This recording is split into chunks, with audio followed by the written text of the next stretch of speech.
Gagawa tayo ng money cake or money pulling cake.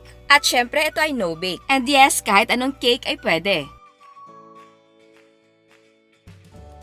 Ang cake na gagawin natin ay coffee flavor. 3 layers ang gagawin ko, pero ang ibibigay ko measurements ay pang 1 layer lang. Triplihin nyo lang ang measurements ng ating ingredients para makagawa kayo ng 3 layers. Ito ang ating mga sangkap. Meron tayong all-purpose flour, white sugar, brown sugar, baking soda, baking powder, salt, instant coffee powder, large whole eggs, canola oil or vegetable oil, hot water, buttermilk. Sa paggawa ng buttermilk, kailangan natin ng white vinegar and evaporated milk to complete 1 cup. Para sa coffee whipped cream frosting natin, meron tayong whipping cream, chilled, brown sugar, instant coffee powder, gelatine clear and unflavored, and hot water para sa ating gelatin. Para naman sa ating chocolate ganache, meron tayong bittersweet chocolate and evaporated milk. At para naman sa decoration ng ating cake, meron tayong chocolate sprinkles, candies, chocolate, marshmallows, and cookies. At para sa surprise, kailangan natin ng ice bag. Ang size ay 3x16. Kailangan din natin ng barbecue stick, sago straw, cake topper, at syempre ang pinaka-importante ang ating money surprise. Ang unang gagawin natin ang ating cake, so magpapakulo tayo ng ating tubig para sa pag-steam mamaya. Ngayon naman, gawin natin ang ating buttermilk. Ilagay natin ang ating white vinegar sa ating 1 cup na measuring cup. At idagdag natin ang ating evaporated milk to complete 1 cup.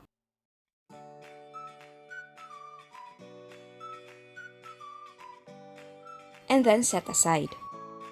Now in a bowl, i-combine natin ang all-purpose flour, baking soda, baking powder, salt, sugar, and coffee.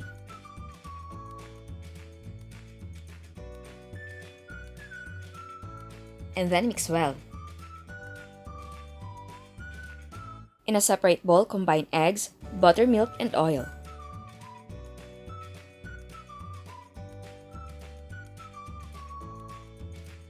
Mix well. Ngayon naman, add the dry ingredients and then haluin na mabuti. Ang ginagawa ko para hindi mahirap sa paghalo, half lang muna ng dry ingredients ang inilalagay ko.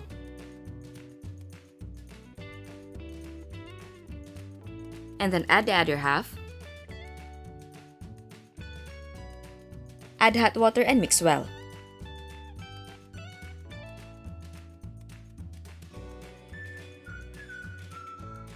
Tapos ilipat natin ang ating cake batter sa lightly greased na pan na may parchment paper. Ang size ng ating cake pan ay 9 inches by 2 inches. Tap few times to release air bubbles.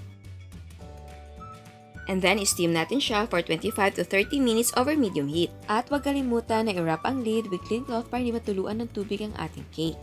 After 25 or 30 minutes, do the toothpick check, and if it comes out clean or with few moist crumbs, the cake is cooked. Pero kapag basa pa, extend the cooking time and check every 5 minutes. Remove from steamer and cool in the pan for 5 minutes. After 5 minutes, remove the cake from the pan.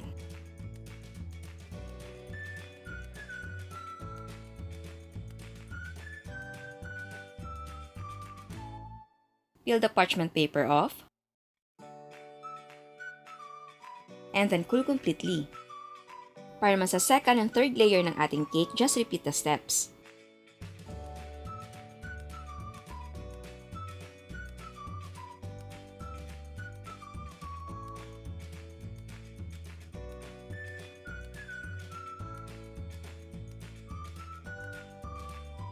Habang pinapalamig natin ang ating cake, gawin na natin ang money surprise. Ilagay na natin ang ating mga pera sa ice bag. Nakapagsimula na ako, ipapakita ko sa inyo kung paano ko siya ginawa. Ilagay natin sa loob ang ating pera.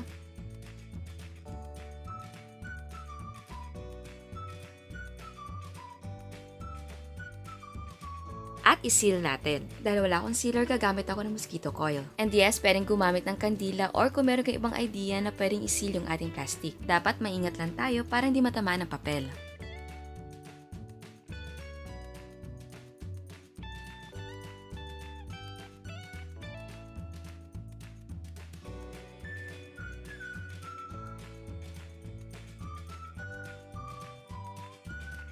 So ayan, na-seal na natin. Ulitin natin.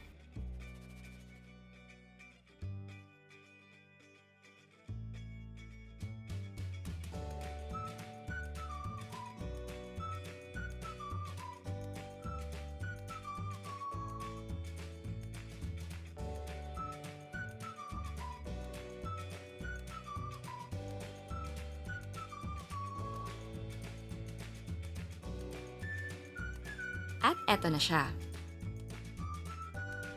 Ngayon naman, ikabit natin ang ating sago straw. Pinutol ko lang yung ating sago straw para magkasing sukat sila ng ating pera. Gumamit lang tayo ng adhesive tape para dumikit.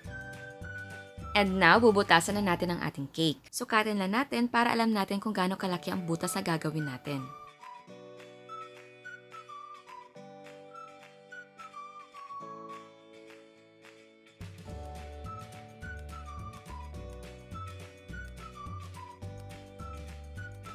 Tanggalin natin ang cake sa gitna.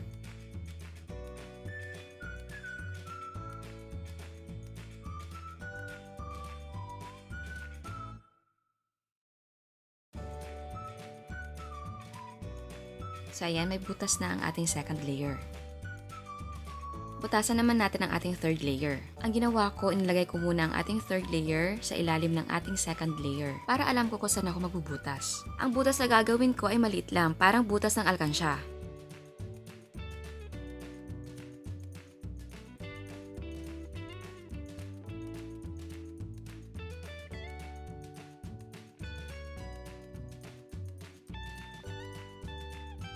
At eto na ang mga layers ng ating cake na may butas. Ang butas ng second layer ay pwede mong lakihan kapag makapal ang pera. Ngayon naman, gawin natin ang coffee whipped cream frosting. I-combine natin ang gelatin and hot water. Mix until ma-dissolve yung ating gelatin and set aside. In a bowl, combine whipping cream, sugar, and coffee.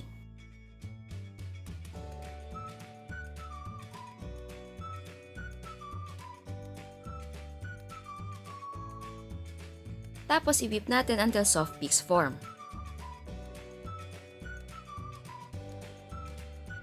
And then add the dissolved gelatin and whip until stiff peaks form. So ayan, may stiff peaks na tayo. Kung napapansin nyo, inilipat ko ang ating cream sa isang malaking pot dahil nag-triple ang kanyang volume. Umaapaw na siya sa ating mixing bowl. Ngayon naman, mag-crush tayo ng coffee candies. Ito'y optional lang. Ilalagay ko siya as palaman sa ating cake.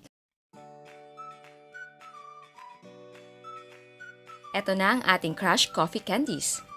At ngayon, mag-a-assemble na tayo ng ating cake. Ilagay natin ang ating first layer sa ating cake board at lagyan natin ng frosting.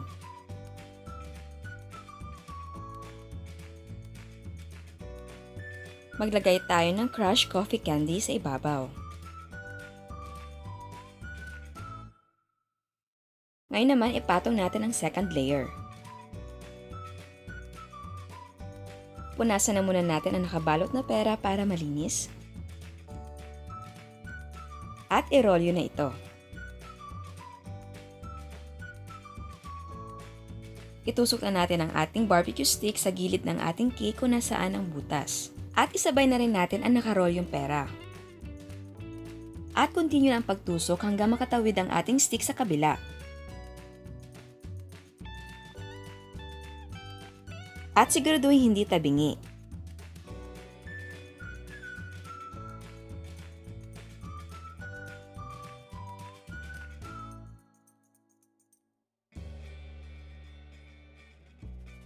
Kapag mahaba ang stick, putulin lang ito. Tapos magtusok tayo ng hook sa edge ng ating plastic para hindi tayo mahirapan mamaya sa paghila kapag naipatong na natin ang ating third layer na cake. Maglagay tayo ng frosting.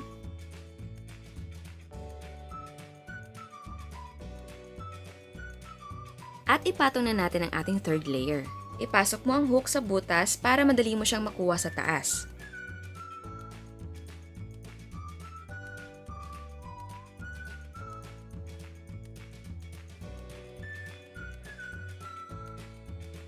Ayusin lang natin. At pwede ka na maglagay ng frosting sa buong cake.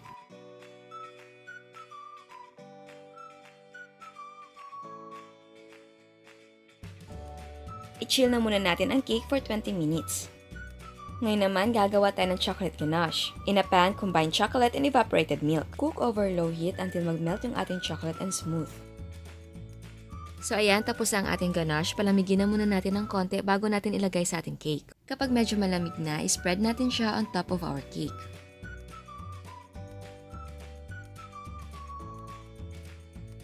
Ngayon naman, i-glue natin ang ating cake topper sa plastic. Para mas matibay, naglagay ako ng manipis na karton.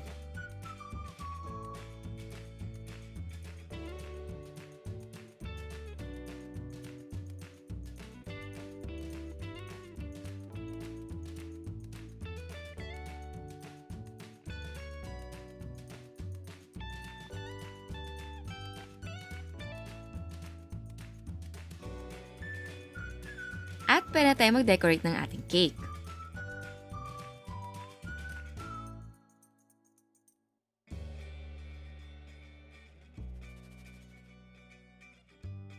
So ayan, eto na ang ating money cake or money pulling cake.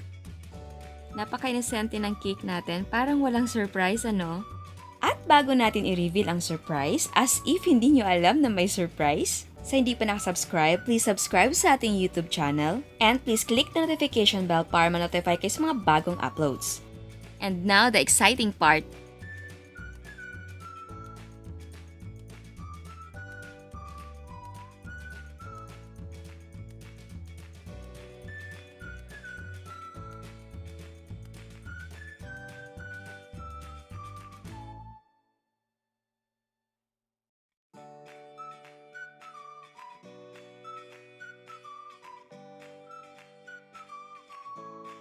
So ayan, tikman na natin ang ating cake.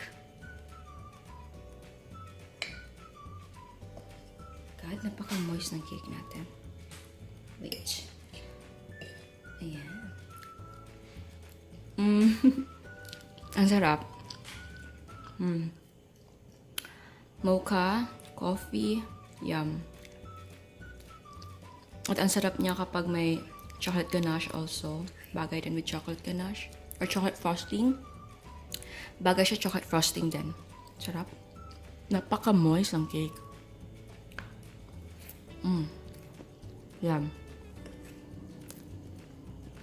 Kung kulang sa inyo ang coffee, pwedeng yung dagdagan. And again, pwede kayong gumamit ng ibang cake para sa money cake. Kahit anong cake gusto nyo, red velvet, or chiffon cake, or chocolate cake, diba? Pwede. So, kayo nang bahala kung ano yung gusto nyong design, klase ng cake, ano yung gusto nyong frosting. At kapag marami ang pera ang gagamitin, syempre, mas malaki dapat yung butas. At sana, wag lang coins kasi mabigat yun eh. Sana gustuhan nyo yung ginawa natin. Ako, na-excite ako ng sobra. And dun sa ginawa natin, sa pag-assemble and everything, kung feeling nyo na meron kayong ibang idea na pwedeng i-simplify or para ma-improve ang cake, mas maganda yun kung meron kayong ibang idea. Para syempre, kung mas madali sa inyo yung process na gusto nyo, mas okay. So ayan, may money cake na tayo. Alam ko ang dami nagre-request nito. Eto na siya. So sana gustuhan nyo. Ciao! At eto ang mga prices ng ating mga sangkap. Ang mga prices para sa cake ingredients ay times 3. Para yan sa 3 layer. And yes, pwedeng gumamit ng gusto nyong brands.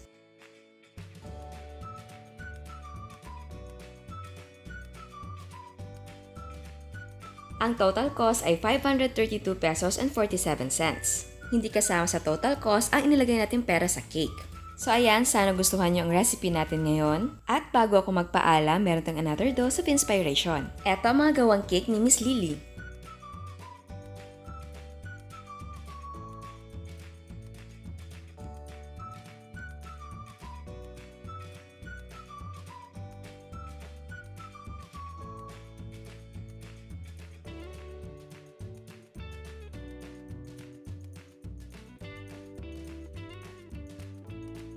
Meron din siyang chocolate cupcakes.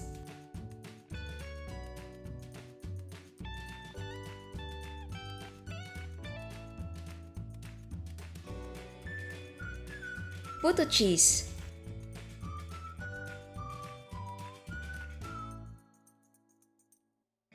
Leche flan. ground floats,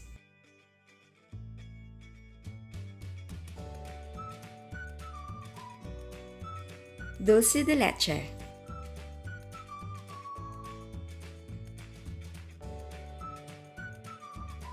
at kabanding niya ang baby niya sa paggawa ng sweets.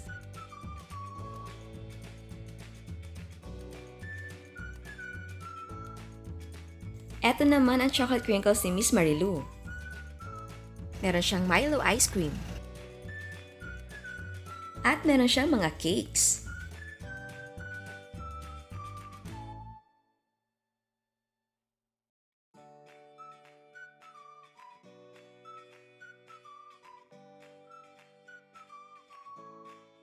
At kasama niya sa pagluto ang kanyang anak. Eto naman ang no-bake brownies ni Miss Warren. Marshmallows by Miss Rhea. Meron siyang maha and ground floats.